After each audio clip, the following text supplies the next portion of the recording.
Welcome everyone. Candidates up here today. Look forward to hearing what you have to say, and also the audience for today's event. And I'd like to thank all the sponsors, the Chamber, the press, and both the morning and noon Rotaries. I need to put a pitch in again for new members for both Rotaries. The morning Rotary meets at 7 at the City Fire Hall. And noon is obviously today or every Monday on the afternoon.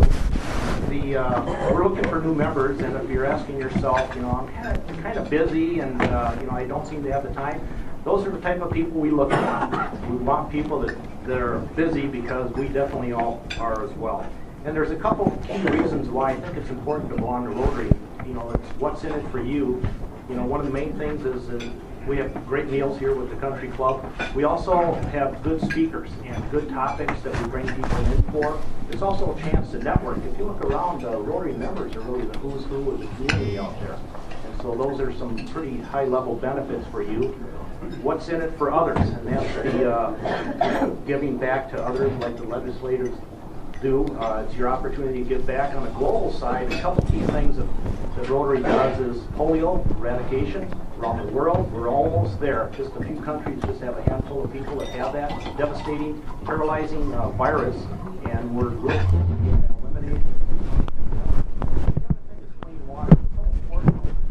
We take it for granted, but other countries don't. So having wells, clean water out there is a key piece to their longevity and quality of life. Now the local piece that you have is we do a lot for students. You have a chance to be a mentor with our Strive program. We also have Students of the Month, and we have some of the 4 students here that are graduating from the month-long event here. They're some of the top students from high school. They get a chance to meet us, learn a little bit about Rotary and the different people that are here. But more importantly, we get a chance to learn about them, what their aspirations are, the colleges they're going to, and so forth. And also, not at the end, but at least we have student exchanges. An incredible program. We hear about the students that we send to different countries to experience what life is out there. We also get students from other countries here to share their experiences and so forth. I always get a kick out of the ones that come from places that have never heard of snow before, and they get a chance to see that. I don't know if they want to come to Minnesota. Maybe we're last on their list, I'm not sure. But, so we got a lot of great things. What's in it for you, you can gain a lot and give back as well. So if you're interested in joining Rotary, we have some sign-up cards where you can see me after today's meeting. Now with that, I'd like to start out today's program and welcome our monitor, Jeffrey Jackson from the People's Press, and please join me in welcoming Jeffrey and the candidates.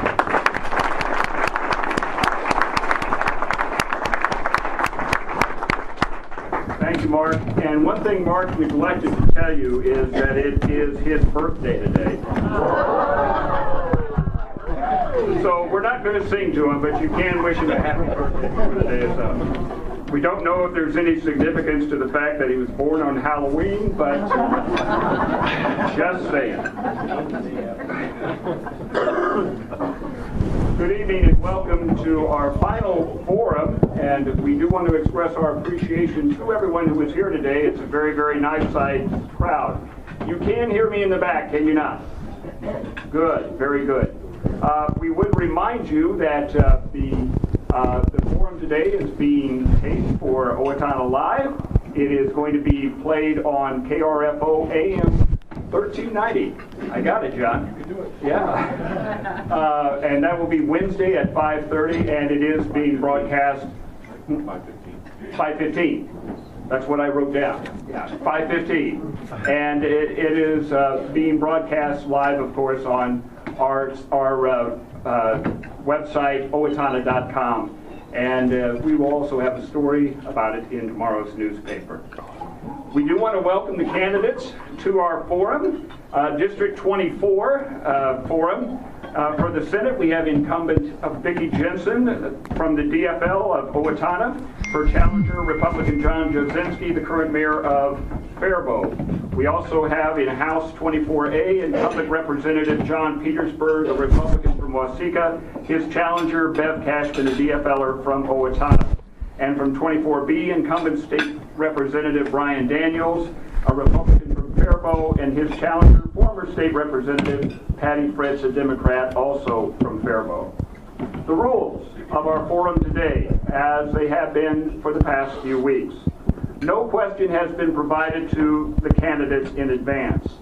Candidates will alternate responses so that we will endeavor to keep the answers together so that, for example, the state senators will answer, state senate candidates will answer theirs together. The representatives from 24A, the representatives from 24B will answer theirs together. Candidates will be allowed 2 minutes for an opening statement, 1 minute for each question, and then 2 minutes for a closing statement. Sharon West is our timekeeper again today. She will be holding up a yellow card that will indicate you have 30 seconds left. Then she will hold up a red card when time will expire. If a candidate exceeds his or her time limit, he or she will be cut off, and I will cut you off. That's always the fun part. We will accept questions from the audience and we'll work them in as time allows. We would remind the audience, however, that the questions should not be addressed to any one specific candidate, but broad enough for each candidate to answer. Finally, we would ask the audience to hold applause or any other reaction until the forum is completed. With that said, we will begin with our opening statements. Mr. Jasinski, we'll begin with you. Thank you, and thank you for having me. My name is John Jasinski, and I was born right here in District 24. Other than the 4 years I spent in the United States Navy, I've lived here my entire life. I have 2 great kids. Sam is a senior at the high school, and my daughter JC is a sophomore at Bethlehem Academy in Faribault. I have to give credit to the United States Navy, where I learned the importance of serving your country and giving back to your community. During college, I got involved in real estate and became a licensed real estate appraiser. I have now worked in real estate as an appraiser, property manager, and real estate broker for 23 years. During that entire time, I was also involved in city government as a planning commission member, city council member, economic development member, and several other boards and commissions. I am currently finishing my 2nd term as the mayor of Faribault, and in the position I've served for the past 8 years. Working in both business and city government, I have learned how to work in a bipartisan manner to get things done. In real estate, I've done my best success working as a dual agent, representing both the buyer and the seller to get a sale completed. And as the mayor, I've always worked at developing a consensus that everybody can live with and move forward with a positive outcome. I have chosen to run for the Minnesota Senate in District 24 to continue my service to my community and to my state, and to make sure that our children have all the things that we did, if not many more. There are many areas that I would like to see improved, but my decision to run for the Minnesota Senate were based on a few fundamental issues. Number 1, our government has gotten too big and our spending has gotten out of control. Number 2, Minnesota's health care is broken and needs to be fixed. Number 3, we need to work to improve our education so our children can get a good education and we can provide skilled workforce to our economy. Number 4, regulations have gotten out of control and our agricultural and mining industry is suffering. Number 5, we need more money on our roads and bridges and not light rail. Finally, I believe Minnesota doesn't have a money problem, it has a distribution problem. If elected, I will work to represent District 24 to make sure all your tax money is... Thank you, Mr. Jasinski. Thank you. Senator Jensen. Thank you. It's great to be here, and thank you to the Rotary and the People's Press for putting this on. It's so important to be able to hear from your candidates face-to-face and in person. You know, I was knocking on a door in Waseca the other day, and I knocked. I'm Vicki Jensen. I'd love to go back and continue to work on the things that I'm doing. I hope I have earned your vote. And she just looked at me, and why? Why on earth? Why in the world would you want to do this type of work? And, you know, you get that question a lot as a candidate and as a senator, but this conversation struck me to my core, because I had the conversation that I had and the tone that she was talking to me.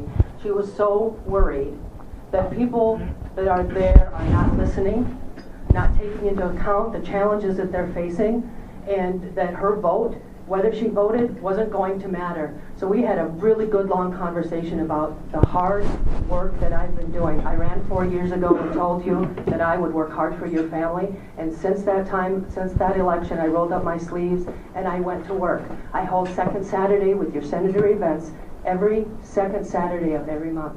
a huge commitment, but it's important to me because unless I come and talk to you and listen to the challenges that you're facing, how can I help and how can I make sure that the state is partnering with our local governments and with the people that live there?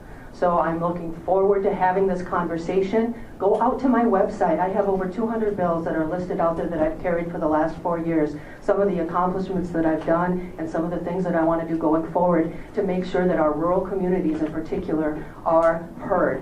Whether it's your family in the kitchen table, or your business, our family farms, and some of those things that keep us safe. So I look forward to the conversation. Thank you. Ms. Cashman. I also would like to thank the Rotary and the Chamber for sponsoring this debate and giving candidates another chance to connect with the voters. I also have worked hard this campaign to share my view on issues, knocking almost every door in Waseca, the townships of Blooming Grove, Clinton Falls, Deerfield, Lamont, and Owatonna, and knocking doors in a large portion of the city of Owatonna. This was to let people know that I cared enough about their vote to come and ask for it personally. It was an opportunity to meet the voters and to let the voters meet me.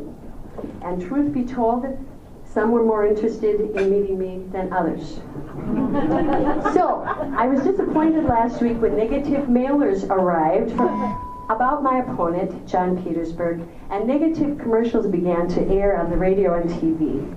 These distorted ads come from independent, non-coordinated groups who tend to frame candidates in an unflattering way and misrepresent their record.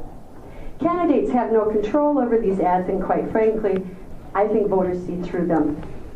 I do not aspire to these kinds of tactics, and as the incumbent, John surely expects to run on his record, and I certainly have been giving him grief over it.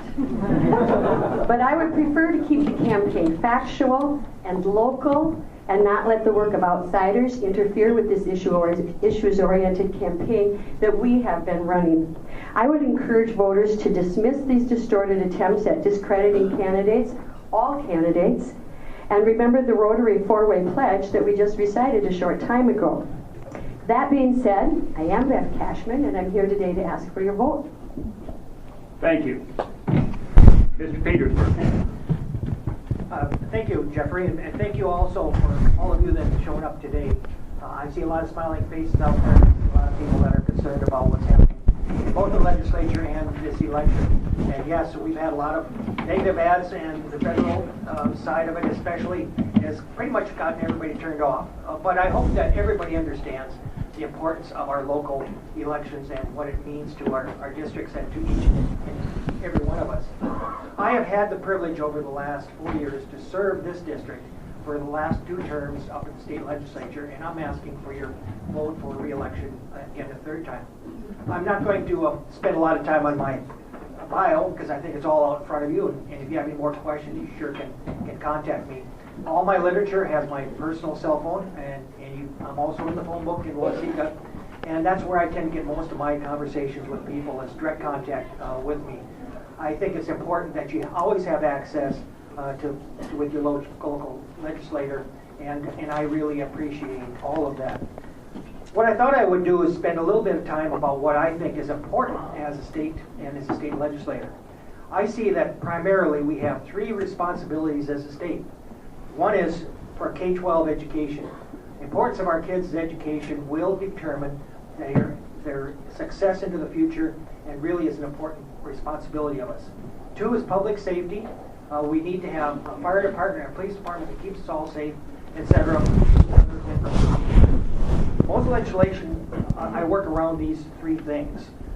And I don't think status quo and business as usual is going to be effective in the future. We need to have somebody that can really think outside the box and come with creative solutions and have some ingenuity about doing that. That's one of my strong points. It's one that I've been known for a long time, and I continue to do that. I think integrity, outside the box. Thank you, Mr. Petersburg. Ms. Fritz. Well, thank you, Jeffrey, and thank all of you for being here today, and thank you for the Chamber and all the folks that are putting this on and sponsoring it for inviting us. I too think it's important for our people to see the candidates and hear the candidates and ask us questions. I'm Patty Fritz. I live right down the road on County Road 45. I'm a resident of Faribault, Minnesota. My husband Jim and my husband Jim is here. You get 2 for 1 with us. We've been married 52 years. We have 17 grandchildren, 5 children, 17 grandchildren, and 3 great-grandchildren. I served as your representative for 10 years, from 2004 to 2014. I am not done. I am a woman of service. My husband is a man of service. He was a professional firefighter and EMT, now retired. And I was a licensed practical nurse for over 35 years, working in the nursing home industry. So we believe in and have given a lifetime of service in our professions. That's one of the reasons, and the reason really why I ran for office in the first place, was to be of service to more people in my community. I once said, and I'm only joking, but I almost feel now like the state of Minnesota is my garage for nursing homes. I believe, too, that all politics is local. I do see some other representatives and senators here who served, and I believed and heard and watched and saw the commitment that they had to our local community. And I also have that. I have the passion to serve. I'm a strong advocate, a strong voice. I'm not through working. I'm not through serving. And I'd like you to put me back in St. Paul. Thank you very much again for inviting me. Thank you. Mr. Daniels. Thank you. Thank you for the invite. Thank you, Rotary Chamber, for putting this event on. It's really a great event. For those of you who don't know me, my name is Brian Daniels. I ran 2 years ago. I was sitting on my couch for most of the time in 2013, angry at what I saw on the news and on the TV. And I'll make a long story short. Instead of sitting on the couch and complaining, I decided to get involved. My sister, Representative O'Neill, actually asked me if I would be willing to run 2 years ago. And I decided to put my hat in the ring. And my main focus 2 years ago was to advocate for the small business owner. I felt the taxes were too high in Minnesota. We're like third highest tax state in the country. Too many regulations, like John Jasinski said there, Mr. Mayor. And I was a big advocate for the Second Amendment, so that was very important to me. That's part of the reason I ran. Some of those things were trying to be slowly taken away from us. I'm also a traditional family believer. I think a lot of our beliefs are being taken away one step at a time, and I wanted to fight to retain the traditional family values that I have. And I just was so thankful that we actually pulled off the miracle win in 2014, and very thankful for my supporters, very thankful for my family. I'm married to my wife Liz. We've been married for 39 years. I have 4 adult children, all graduated college, and I'm very proud of that. I have 7 grandchildren, and I'm just so thankful to be here. So I appreciate your support, and I hope to go back and do some more good work at the legislature this year. Thank you. Mr. Daniels, hang on to the microphone. We're going to ask you the first question, the question that comes from our audience. Remember, candidates, you have 1 minute for these responses. The question that comes from the audience: what are voters telling you is their #1 issue at the state level? Mr. Daniels. Thank you. That's pretty easy. We've knocked on about close to 14,000 doors now, and the issues have changed over the last 4 months. And the most important thing today at the doors is the insurance problem. I've got friends and people that I know dearly that are having their rates doubled, tripled, quadrupled, while at the same time their deductibles are going from a $100 deductible to a $13,000 deductible. And we need to fix that. I'd be the first one to say we need to get back to the Capitol and sit down as a panel, bipartisan, figure out what our best options are. But the MNsure is just kind of backfired. Instead of saving people money, it's costing them tens of thousands more per year. And we just need to get together and get that fixed. And we have some good options on the table by our Speaker Dowd. There's some options there, been there for a while. We just need to get together and make it happen. Thank you. Ms. Fritz, the same question. What are voters telling you is their #1 issue at the state level? The #1 issue that I'm hearing from many, many people too often is get something done. Get along, work together. I've heard this in the past when I ran, but never to the extent that I'm hearing it today. I really feel that this last session, 2 years of not getting anything done with a large surplus to work with, was inept leadership. And the people at the doors feel it. They're still waiting for their roads to be fixed, their kids to have a better education, and their health care to be fixed as well. So I believe that in my life, I have been able to reach across, and I do have friends on the other side of the aisle, and I do listen, and I can compromise. Those are the things that are missing that I will bring back to the legislature. Thank you. Mr. Petersburg. Thank you. Again, it has changed, and it has to do with the demographics of who we talk to at the doors. If it's people that have been that have group insurance or are on Medicare supplements and others, they tend to be a little bit better off.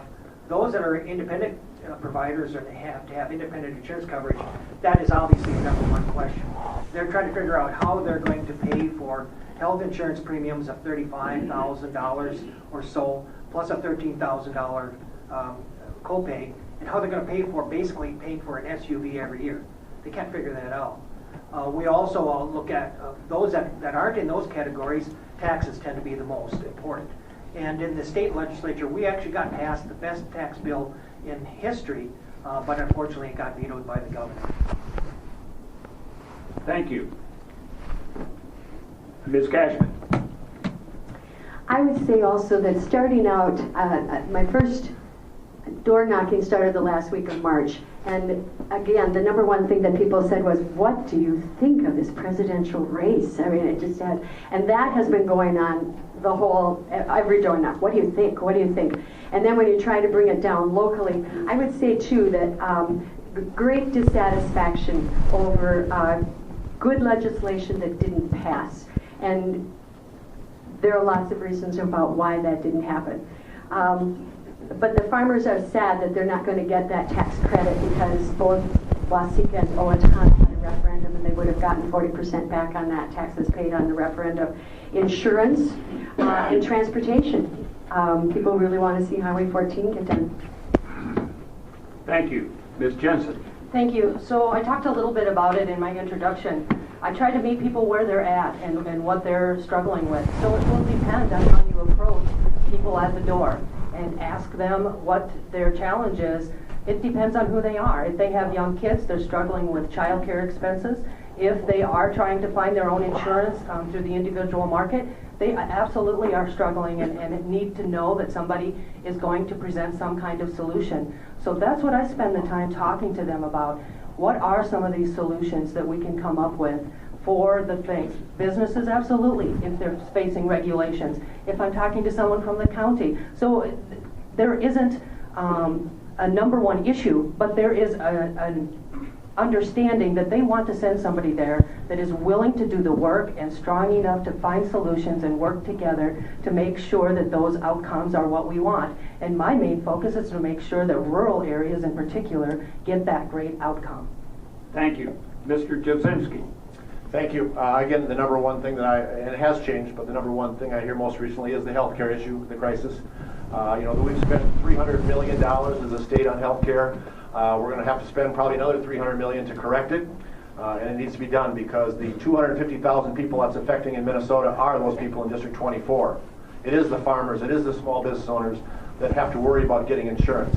I'm interested to see what will happen tomorrow in the open enrollment, what will happen with that, and how the website will keep up and what will happen. So I would say the number one thing, again, goes back to health care, getting things done. We all talk about doing it bipartisan. It passed with no GOP votes, and it is a failure. Thank you. Ms. Cashman, we'll start the next question with you. Highway 14 is vital to Steele and Waseca counties, and therefore vital to the district that you will be representing in the state legislature. But funding for the completion of the road between Owatonna and Dodge Center continues to be kicked down the road, so to speak. What can be done to finish the road, and what will you support in the line of funding to make it happen? Here's what people can agree on. With the governor and both parties, we have agreed that we need about $600 million a year to maintain the roads and the bridges that we have. That we can agree on. We agree that there are areas in our state that have been neglected, and that because we have not put aside the money that is specifically for transportation, we are crumbling, our roads are crumbling and our bridges. So what should we do? We need to have more dollars set aside specifically for transportation. Money that is only going to transportation, money that isn't going to come out of the general fund or be taken some other way. I personally think that that's going to have to be a gas tax, and that we can raise with 1 cent, we raise about $29 million. And if we went up 10 cents, I think the gas tax would help. If that money was specifically set aside for roads. Thank you. Mr. Petersburg, same question. Thank you for the question, because I think it's a key importance for us here. And as you follow along with what my opponent has said, proposing a gas tax won't come to Highway 14, and not one dime of it ever will. And here's the reason why. So many people want to have this constitutionally dedicated funding source for transportation, and I agree that's an important piece. However, constitutionally dedicated, in the way the Constitution actually says, is that all the funds raised by the gasoline tax has to go into the highway user tax distribution fund, and only 62% of that goes into trunk highways, which Highway 14 is one. That user fund also is the one that funds all of the Department of Transportation's programs that it has planned over the next 7 and 20 years. Highway 14 is not that. The only way Highway 14 gets any dollars is through Corridors for Commerce and cash that we can put into that. That's the reason why I put it in the bonding bill, and the only way that we're going to get Highway 14 finished. Thank you. Mr. Jasinski, we'll move to you. Thank you. And I would agree, again, the state of Minnesota doesn't have a money problem, it's a distribution problem. And we need to prioritize our money and put it into roads in outstate Minnesota. I think by getting control of the Senate with Republican control, who've shown that they have priorities of bridges and roads in outstate Minnesota, that will help the liberals in downtown Minneapolis understand that we have our own needs out here and that we are not able to fund downtown light rail. Ms. Jensen. Thank you. Well, first of all, I would continue doing the things that I have been doing, figuring out some programs like Corridors of Commerce and getting $300 million into that program. And the reason we had to put that program into place is what Representative Petersburg was talking about. Highway 14 is not on the 20-year plan. So in order for us to find money, there is another way. It's called Corridors of Commerce, and that's how we were able to get the 3.2 miles done and get $75 million in cash to make sure that that continues and the right-of-way continues on that. What I won't do is vote for or support a plan that puts jeopardy into some of our counties that don't have the resources to do sales tax or backfill in a time of deficit. If you live in Dodge County right now or in Waseca County and you shop in any surrounding county, you're paying for their road through a sales tax without any ability to pay for any projects of your own. So I will not vote for anything that looks like it's going to set us up so that that's the way that it's going to go moving forward. I want to make sure that the funding, whatever it is done in a transparent way. Thank you. Ms. Fritz. Well, Highway 14 has been around for, what, 40-some years, and we still haven't solved it. Well, and I, too, when I was in office, I actually did work on and work with Representative Hornstein to create the Corridors of Commerce. And beyond that, I put in a bill for $200 million for that 10 miles of road for Highway 14, the death trap, for over 40 years. I'll put another bill in and another bill in. But what I'm also going to do is work with my folks across the aisle, the chamber, all of the folks that were on with us before when we were able to get transportation funding, to find and put everything on the table and to find a solution and the funding to go into Highway 14 completion. That is a top priority with me. It has always been. It will continue to be. And hopefully in the next 2 years, we will begin work on that 10 miles of road. Why are we spending all the money in the northern part? Thank you, Ms. Fritz. Thank you. Mr. Daniels. Thank you. Highway 14 should be our biggest priority, our highest priority. And I know John Petersburg and myself, we co-authored a bill, put it into the into the system, let's say, and it went as far as the Senate, and then it kind of fizzled out. But we have to get that funded. Chambers of Commerce, or Quarters of Commerce are the best way to do that. I'm still against raising or starting a new sales tax. We have about a $900 million surplus left, and I just can't see adding more tax to the Minnesotans when we still have a surplus that hasn't been used. And I really do think we need to focus on our roads and bridges. I know light rail is a nice little pretty option, but it's so expensive. Once the rails are in, you cannot change them. If we invest that money into, let's say, buses for more transportation for public, we can reroute those buses. We can do it at much less cost and focus on our local roads. Thank you. Thank you. Ms. Jensen, we'll begin the next question with you. Republicans and Democrats have staked out hard opposing positions on increasing the gas tax, transit funding in the Twin Cities, etc. If elected, would you be willing to vote against your party's position on contentious topics if so doing would allow you to advance other legislative priorities?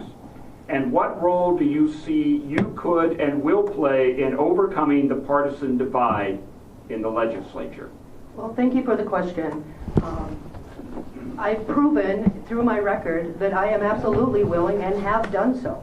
I voted against the minimum wage increase because I thought it would be detrimental to rural. I voted against the $2 billion in increase in taxes when it came up because I did think there were some things in there that would be detrimental to our farmers and to our small businesses in our communities. So that is something that I have done. I'm brave enough to do, and I'm brave enough to come back every second Saturday and explain my vote so that people understand why I took the vote that I did. And this is how you get through partisanship, is that you listen to other people and know that they're doing what they think is the right thing to do. And you have to be able to understand and respect that that's their position, but yours isn't the same. And how do you convince and talk to each other in a way so that everybody understands the priorities and what you're trying to do? It might end up different than what you started with, but it will at least move the issue forward. Thank you. Mr. Jasinski. And I just want to start with, when you go through an election process, obviously things get a little crazy, and you go through the bickering of things the way it is. But as a mayor, I've done as bipartisan and worked to get consensus in Faribault. I think my first year they proposed a 19% sales tax, or not sales tax, but a property tax levy increase. 19% was way too much. We did increase it down to about 2.9, so I did give in and work bipartisanly to get that approved so that we can move on. And I want to do the same thing when I get elected to the Senate. I would move to get something done, and if I could guarantee that we would get Highway 14 done, I would look at all funding mechanisms to get it done. Thank you. Mr. Daniels. Thank you. My sister gave me some pretty good advice. Is if you're going to do a bill, it's got to be a good policy bill. It's got to be support from both sides.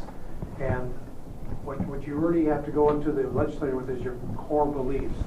So if there's a bill that's maybe started from the other side of the aisle and it doesn't interfere with my core beliefs and it's a good idea, what I typically try to do is read the bill, and usually they're quite lengthy in pages, but if it meets about 80, maybe 85% of what I agree with, and it doesn't interfere with my core values, I'm more than happy to work across the aisle.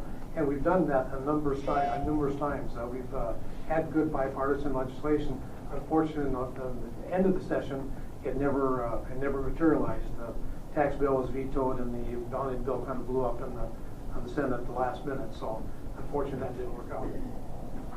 Thank you. Ms. Freds. Well, could you repeat the question? I will do my best. Republicans and Democrats have staked out hard opposing positions on various topics, including but not limited to transit funding in the Twin Cities, increasing the gas tax, etc.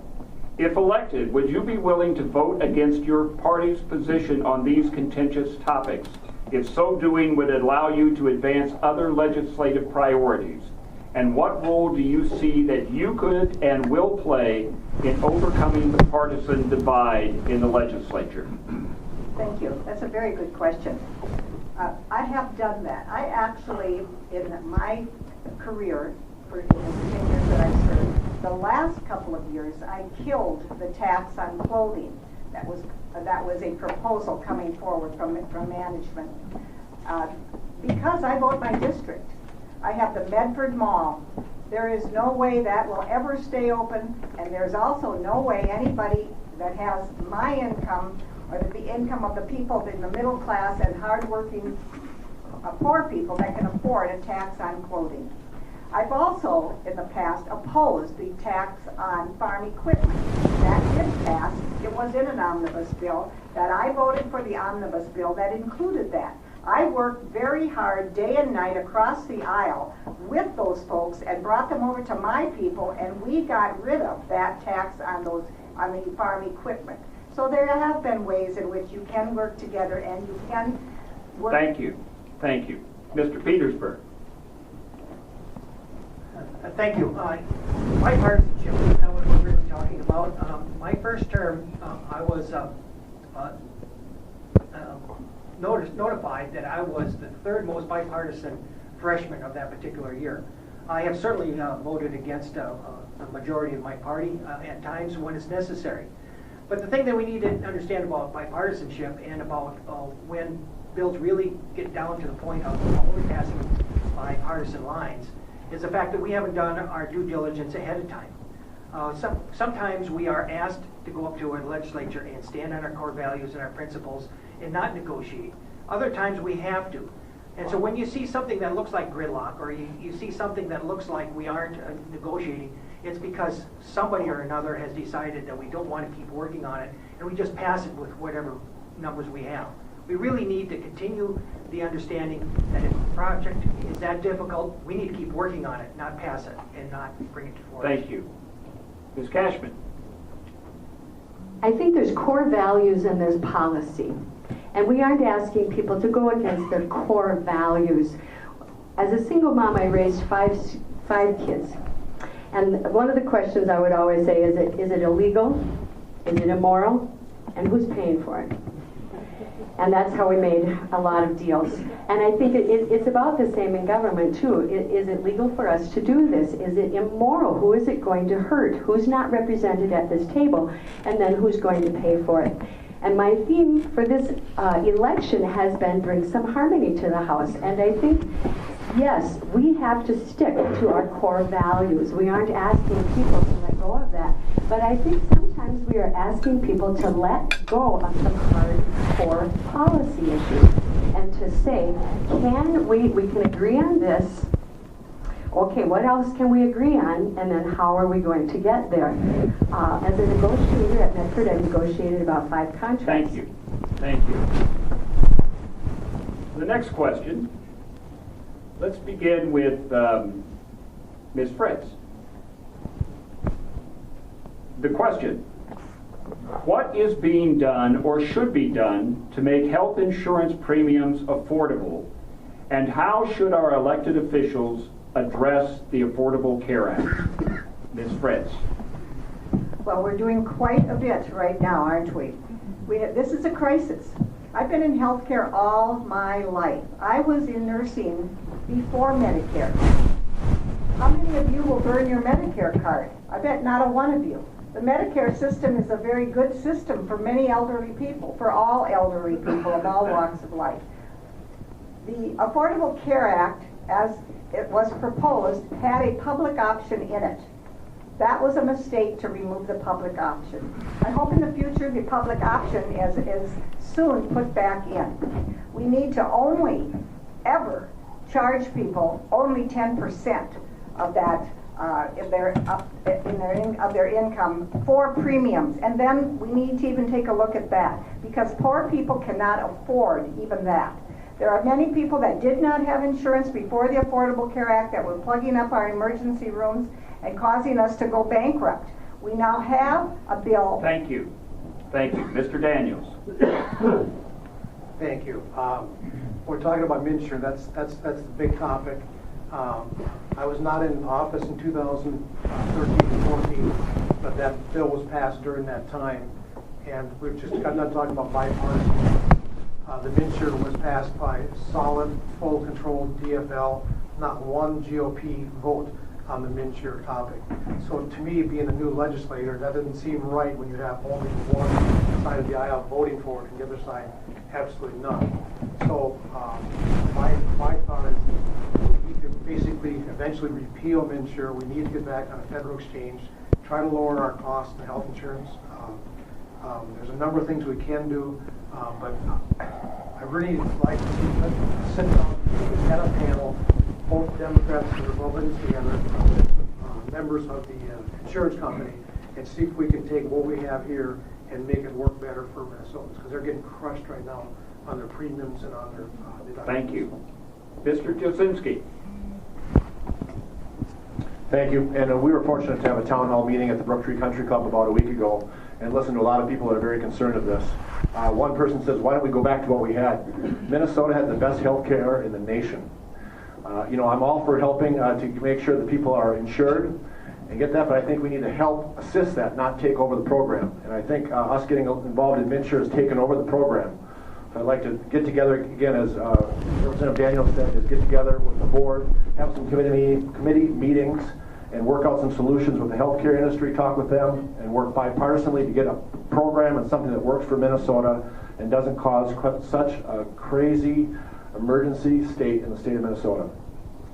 Thank you. Ms. Jensen. Well, thank you. As an insurance agent that's been dealing with trying to help people find health insurance needs for over 10 years, I have an understanding of how the system works and how it's affecting the people that have to try to do this.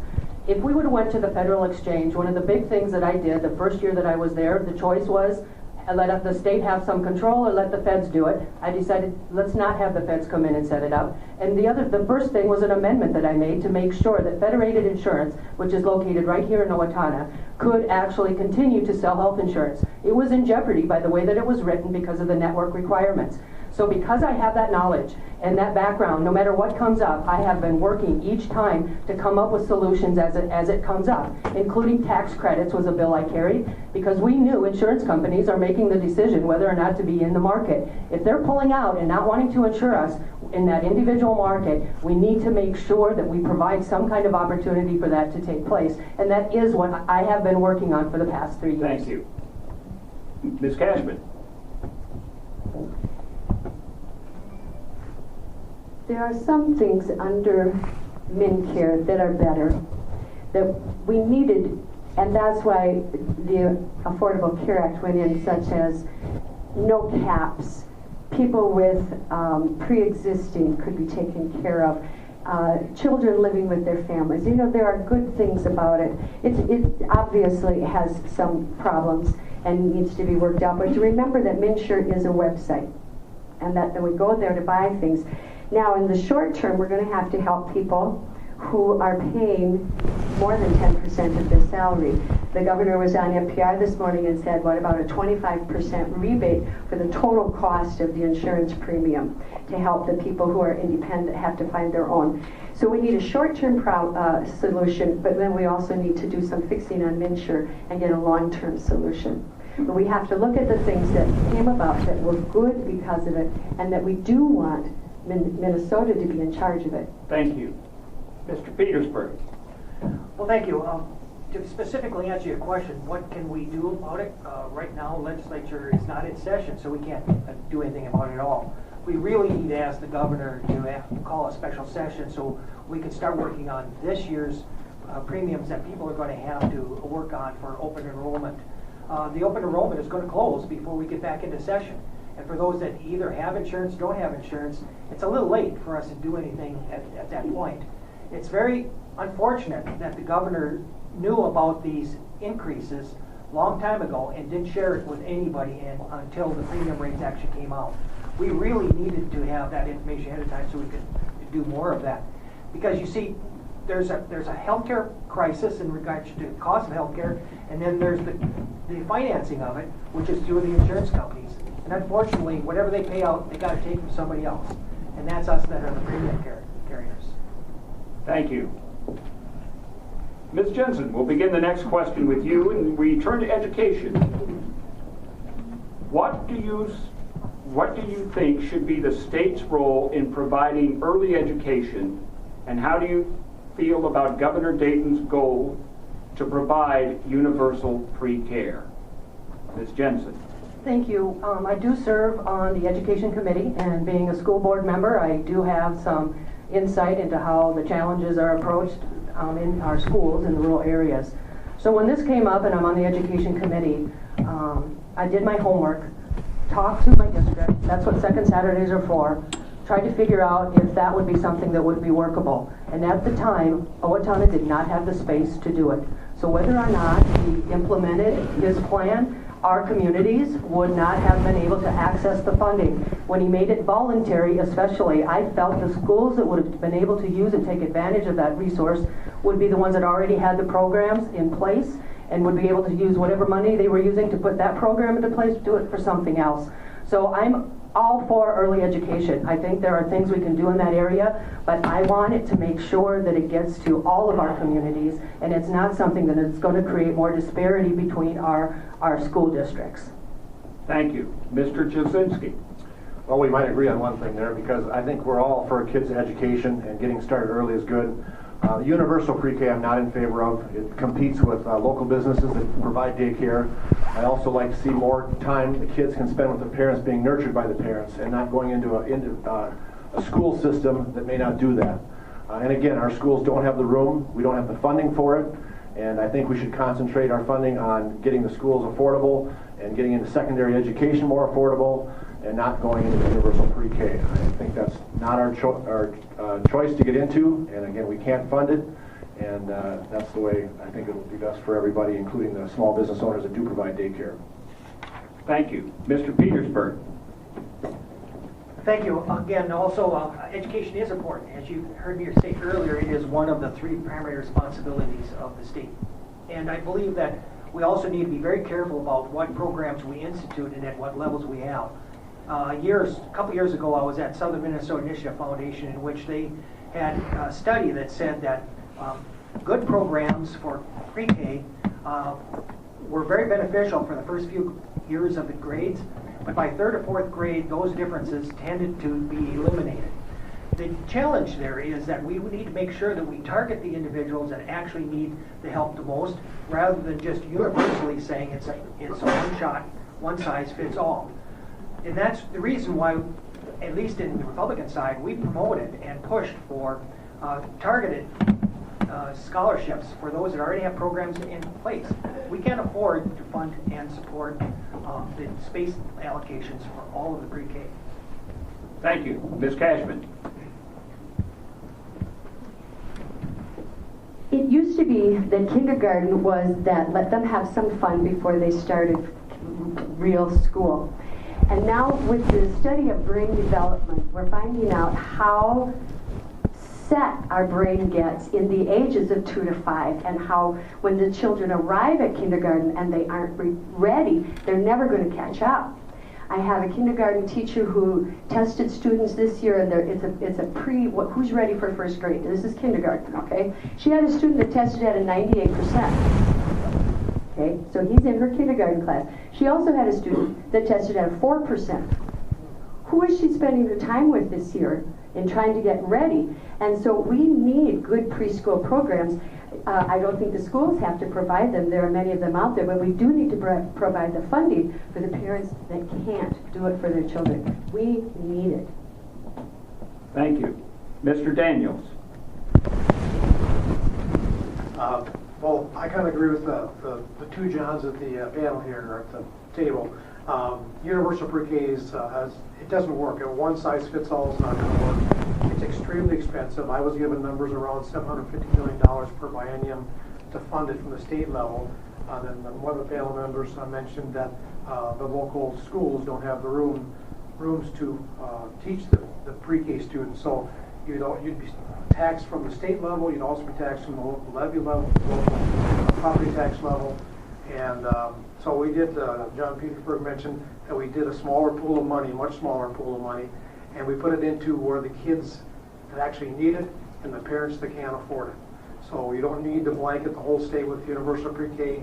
We can target the kids who need it and help the families that can't afford it, and that's what I'm in favor of. Thank you. Ms. Fritz.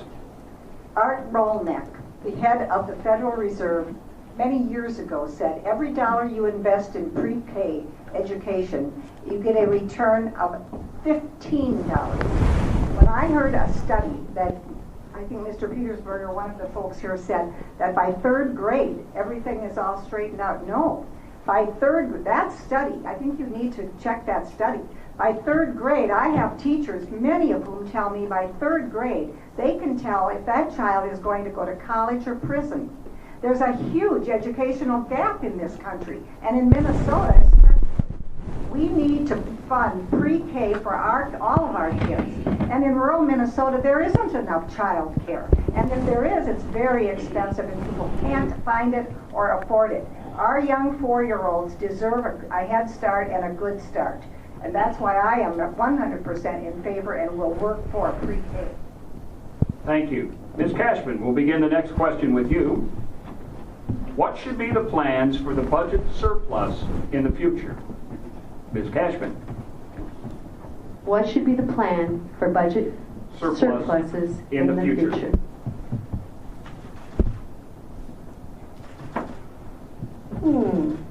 I think that the budget surplus should go towards our transportation, which needs $600 million a year, and we should catch up on our transportation, and we should funnel those dollars to transportation.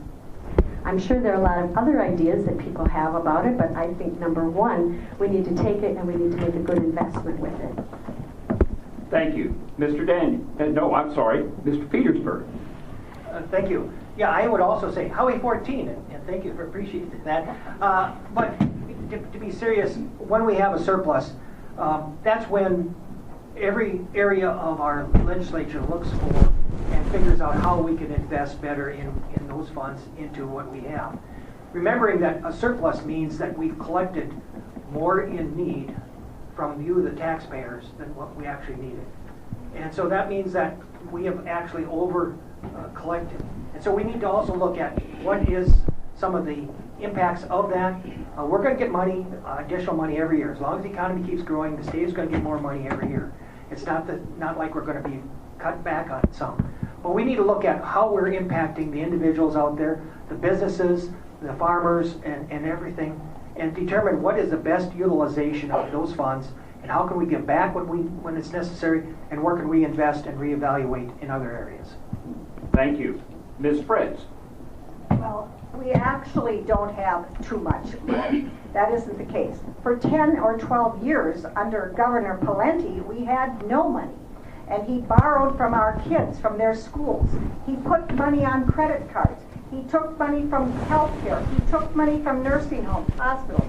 We're in the state of affairs we're in because there was that gerrymandering and taking from this pot to that pot, or Peter to pay Paul. We're no longer doing that. The governor and the Democrats had the reasonable idea to actually charge the rich their fair share. And we did that. The 1% of the richest people, 250,000 to 350,000 people and over, not below that, are now paying a reasonable amount of taxes so that we can afford to educate our kids, fix our roads, and our crumbling infrastructure, especially in rural Minnesota. I have 150-year-old water pipes under a lot of these roads. Our roads and bridges need repair. Thank you. Thank you. Sorry. Mr. Daniels. Thank you. Well, the projected $900 million surplus is just that. It was overtaxed money that was left over and unspent. We did have a pretty good plan. We ended the session this year to use those dollars wisely. About a third of it roughly was going to go into roads and bridges. About a third of it was going to the tax bill, which was, by the way, was agreed upon by 89% of House and Senate, which is a huge, huge percentage. Had good tax cuts for tax benefits for middle class, farmers, college students, across the board. So that's where I was hoping that the governor would have signed that bill. That would have been spending our money wisely in my account. We're also the third highest taxed in the country for business taxes.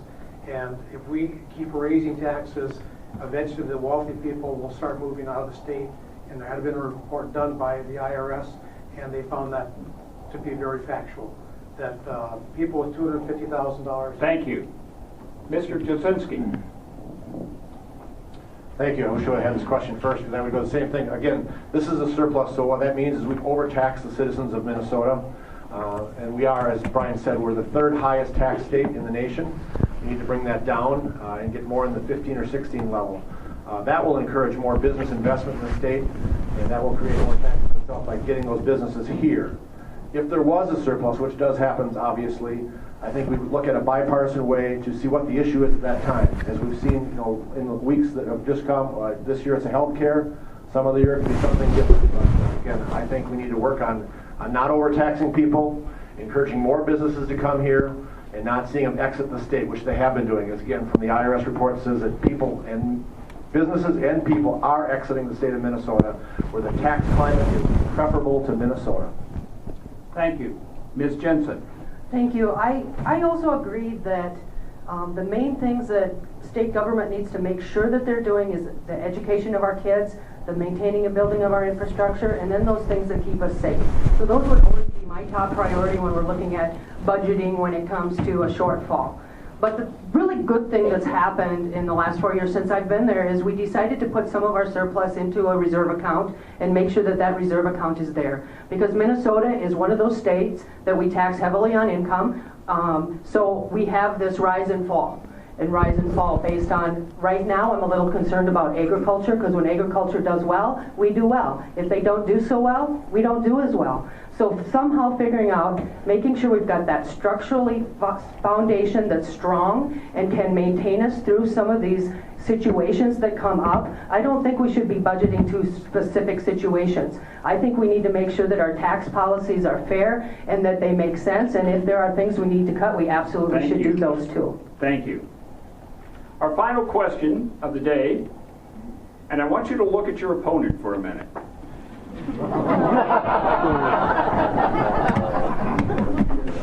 Has nothing to do with the question. I just want to.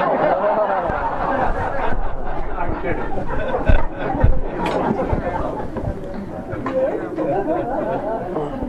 Sorry about that. I just cracked myself up.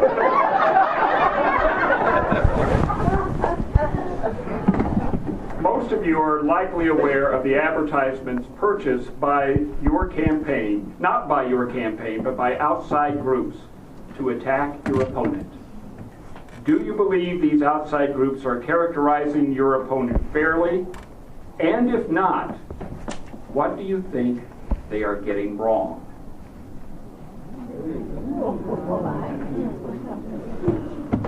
Mr. Daniels, we'll start with you. I'm going to have to say I'm unprepared for that question. I don't really pay a lot of attention. The mailers have been coming in. If anybody doesn't know, our district race is the second most contested in the state. There's going to be probably $500 million in advertising dumped into District 24B. To be honest, I see some of the good ones that come by for me. I see some of the bad ones that come by for me. I see some of the good ones for Patty, some of the bad ones. But honest, I don't really pay a lot of attention to that because it's not from me. It's from me, and I hear I can afford, $3 million that I can afford. I'll never go negative. Patty and I have always gotten along. We've been very cordial with each other. We do differ on some policies, but we're always cordial, always get along. So to be honest, I don't pay a lot of attention to all the negative ones, and I couldn't even tell you what they said out there. Thank you. Ms. Fritz. Well, and I too would have to would agree with Brian on this, because I actually don't look at them. My husband gets them, and I always say I don't want to see any of them. We work on what we do. We raise, we do fundraising. We raise money that we can and that we can use on our lit pieces, and we do those. And we do all that work. We don't hire anyone to do that. So it's been a great learning experience for us. And we don't get into any of that nasty meanness. We like to run in a positive sense so that we can improve people's lives, and that's what we feel about those pieces of lit that we put out. And so I'm just hoping that it's soon over and we'll all have a big bonfire. Mr. Petersburg. Thank you. Actually, I'm not aware of any that have been against my opponent yet. I've been watching fairly closely. There have been a few that just started against me. Our campaign has been real quiet, and I very much appreciate that.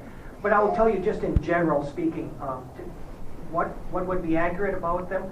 Probably nothing. To be honest, I would tell you that somebody once told me, when it comes to campaign information, let's look to what the candidates actually say, believe about half of it.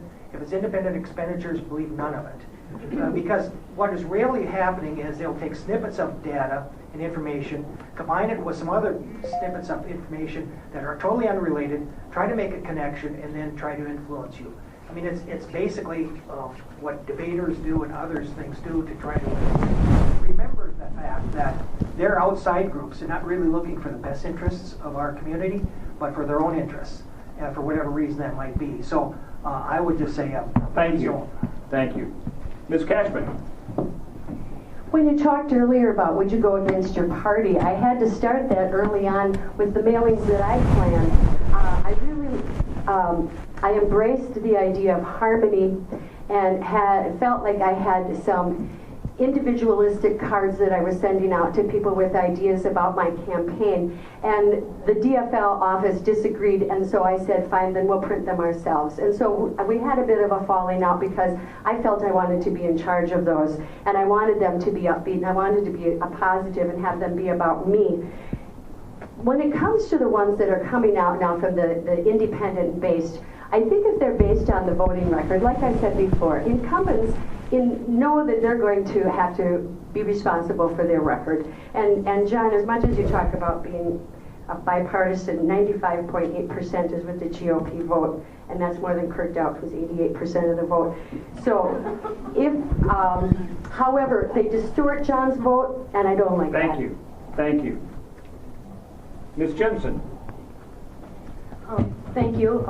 We've had quite a few negative pieces out. I would say the majority is against me. But I expected some of that, and they are from outside groups. And the one that I think, there's a TV commercial out that talks about John siding with people borrowing from the schools. Well, that's just such a stretch. I mean, he wasn't even there. So some of that stuff, some of that stuff you just have to take, okay, but he would join the group that did. That's factual, but is it misleading? But I am disappointed because the first time I ran, my opponent and I never had any negative pieces against each other. This time I have not put anything negative out, whether it's on air or in print, but there was one mailer that came out from Jasinski campaign that was a negative lit piece against me. And I just really am disappointed that that is the route that his campaign chose to take. Thank you. Mr. Jasinski. Thank you. And again, you know, there's been things out against me. The $2 billion, my kids ask me every day, Dad, why did you take $2 billion away from education? And I don't do that. I have a 17-year-old and a 15-year-old and not taking money away from education. I've been accused of being a party animal with a funny photo of my hat on there. I've been accused of not supporting the police. Talk to my police chief in Fairway, he'll tell you very differently. And I think we've been overspent 5-1 in my calculations on advertising, radio, and all those things. So we've had a tough battle. There's no doubt about that. I think what the other question is that we both want to make this district better. There's no doubt. You know, Senator Jensen and myself both want to make it better. It just comes down to some of our core values aren't the same. So I would support, you know, voting for who you believe supports your core values and not pay attention to the third-party advertisements. Thank you. Ms. Cashman, we are going to begin the final statements with you. You have 2 minutes. So this is the wrap-up. This is the wrap-up.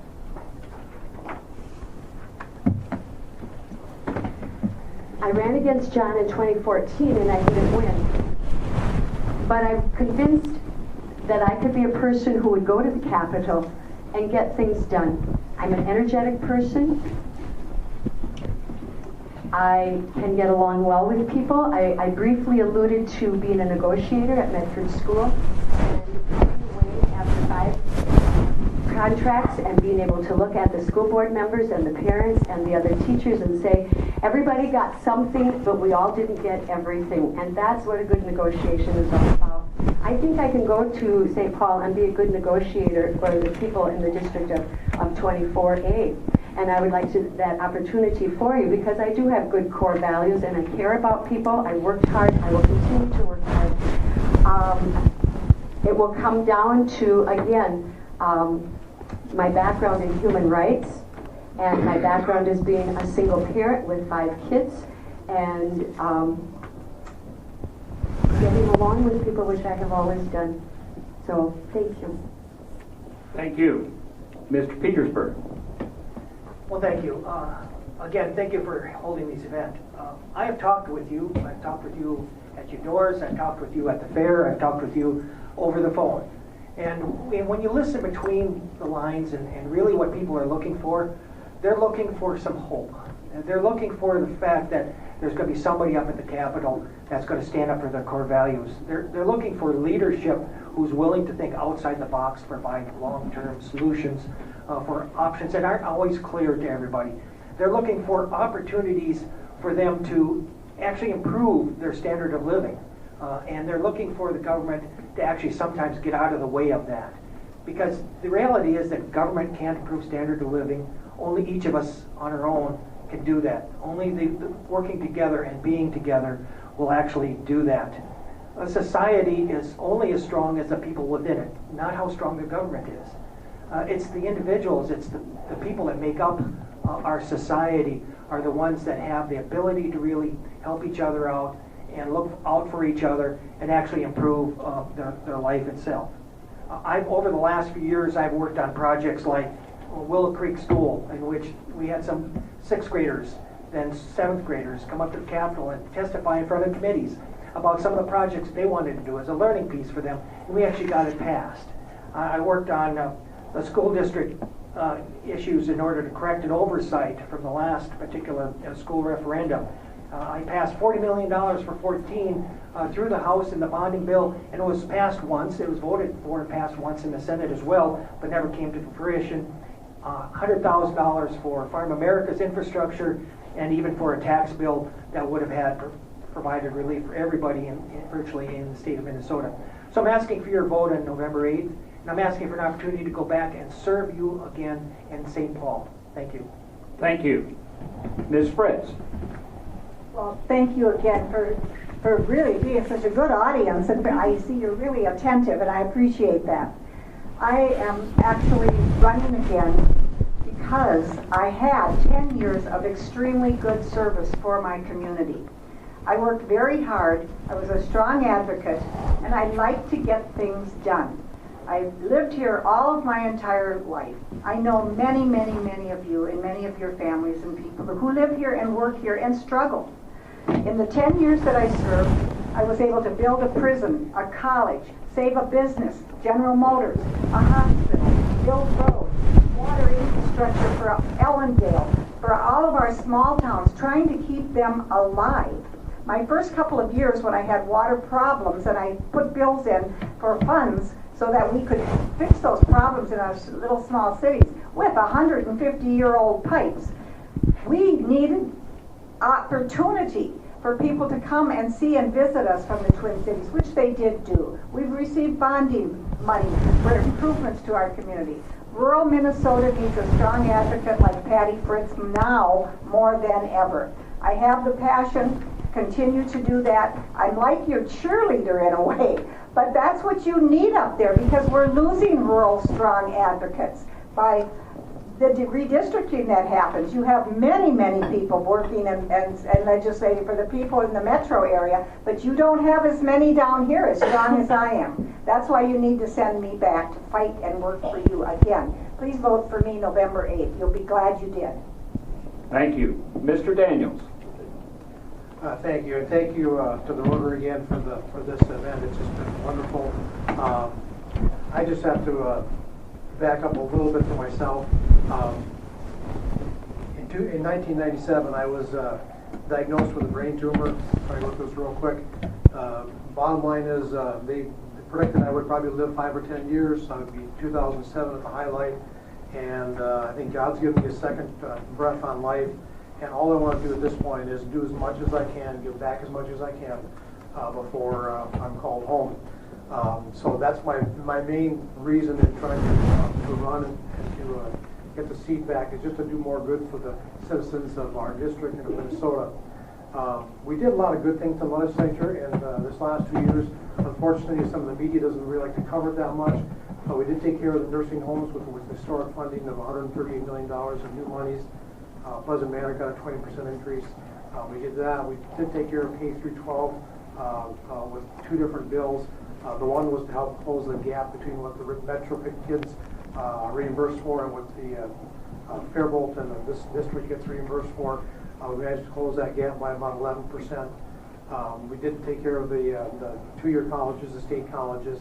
We managed to fund them enough to freeze tuition this year and reduce by 1% next year. So we've done some good things that are not really out there in the media that much. We did stop some, I feel, some bad things. We did stop the gas tax, which would have about $2 million in new taxes. We did stop the universal K, which would have been a huge cost, both at the state level and the local level. But I think of both of them for 2 years because we kept the spending increase to the second lowest in 50 years. We also took care of our veterans. That was another good thing we did. We took care of the retired veterans that have served 20 years or more. They no longer have to pay the Minnesota income tax. So I'm really thankful for what we got done. I wish we could have done more. I ask you to vote. Thank you, sir. Thank you. Mr. Jasinski. Thank you, and again, thank you to the Rotary Chamber for putting this event on, and also thanks to many of the supporters of Otana that I see out there that I recognize that have helped me with my campaign. It's great to come into a town and get that kind of support when you're not actually from the town. I've worked in a nonpartisan manner in both real estate and local government to get things done.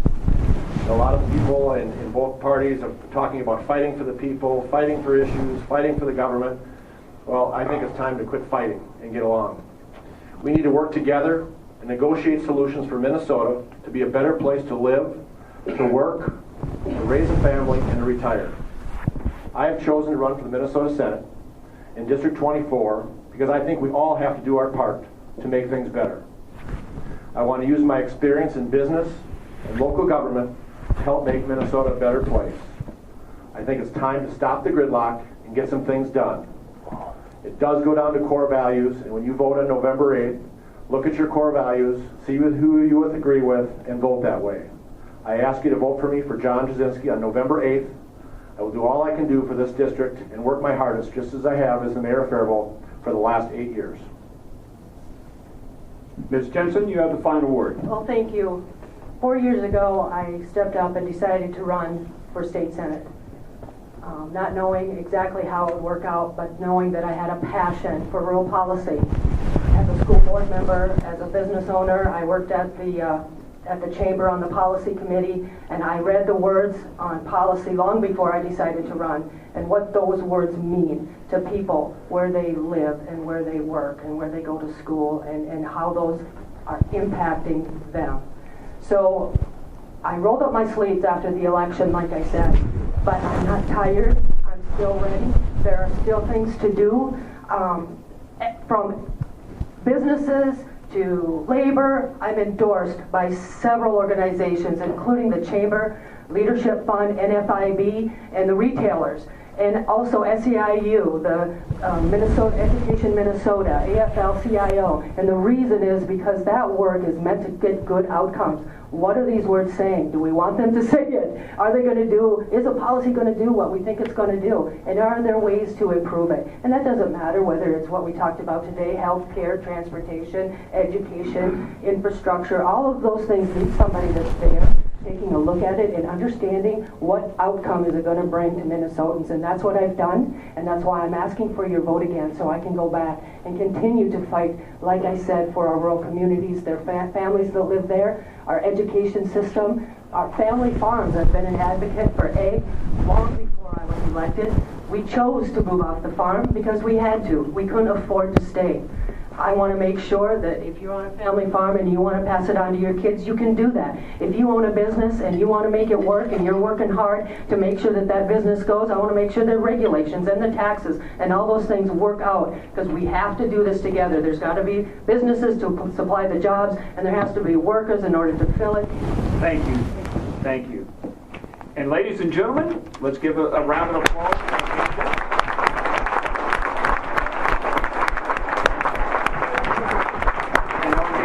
The Owatonna People's Press, the Owatonna Chamber of Commerce and Tourism, and the Rotary Clubs, I thank you.